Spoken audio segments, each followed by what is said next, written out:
নমস্কার, জ্ঞান সঙ্গমে সবাইকে স্বাগত। আজকের নলেজ পয়েন্ট ভীষণ ইম্পর্টেন্ট। আজকের নলেজ পয়েন্ট হলো সময়ের ঊর্ধ্বে ঈশ্বর।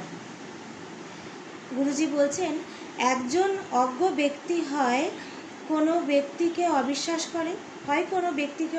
করে অথবা বিশ্বাস করে। জ্ঞানী ব্যক্তি কোনো ব্যক্তিকে অবিশ্বাসও করে না, বিশ্বাসও করে না। তার বিশ্বাসকালের বা সময়ের ওপর নির্ভর করে, কালের ওপর বা সময়ের ওপর নির্ভর করে।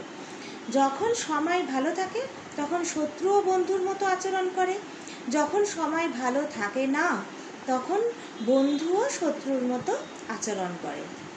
জ্ঞানী ব্যক্তি মহাকাল বা শিব এতে বিশ্বাস করেন, মহাকালে বিশ্বাস করেন।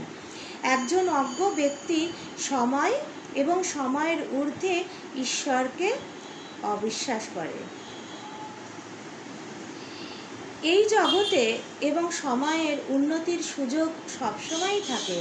যখন আপনি আপনার সময় এবং আপনার স্বভাবকে উন্নত করতে পারেন তখন কেবলমাত্র তখনই সেই সত্তাই সর্বদা নিখুঁত। সেই সত্তার স্মরণ নিন এবং সংশোধনাতীত হয়ে উঠুন। আমি সংশোধনাতীত। জয় গুরুদেব।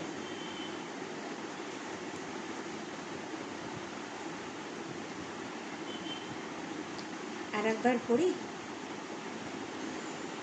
একজন অজ্ঞ ব্যক্তি হয় কোনো ব্যক্তিকে অবিশ্বাস করেন অথবা বিশ্বাস করেন, কিন্তু জ্ঞানী ব্যক্তি কখনো কোনো ব্যক্তিকে বিশ্বাসও করেন না, আবার অবিশ্বাসও করেন না। তিনি কি করেন? সময়ের ওপরে ছেড়ে দেন, সময়ের ওপর নির্ভর করেন। যখন ভালো সময় থাকে তখন শত্রু ও বন্ধুর মতো আচরণ করে, আর যখন ভালো সময় থাকে না তখন বন্ধু ও শত্রুর মতো আচরণ করে। এটা আমাদের সবারই পার্সোনাল এক্সপিরিয়েন্স রয়েছে। জ্ঞানী ব্যক্তি মহাকাল বা মহাকালে বিশ্বাস করেন, শিব মহাকালতে বিশ্বাস করেন। একজন অজ্ঞ ব্যক্তি সময় এবং সময়ের ঊর্ধ্বে ঈশ্বরকে অবিশ্বাস করেন।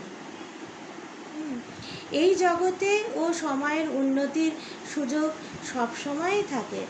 আপনি আপনার সময় এবং আপনার স্বভাবকে উন্নত করতে পারেন। একমাত্র সেই সত্তাই সর্বদা নিখুঁত। এই সত্তার স্মরণ নিন এবং সংশোধনাতীত হয়ে উঠুন। আমি সংশোধনাতীত। এই ছিল আজকের নলেজ পয়েন্ট। সবাই খুব ভালো থাকবেন, সুস্থ থাকবেন এবং নিজের মধ্যে এই নলেজ পয়েন্টটা আবারও বারবার করে মনন করবেন।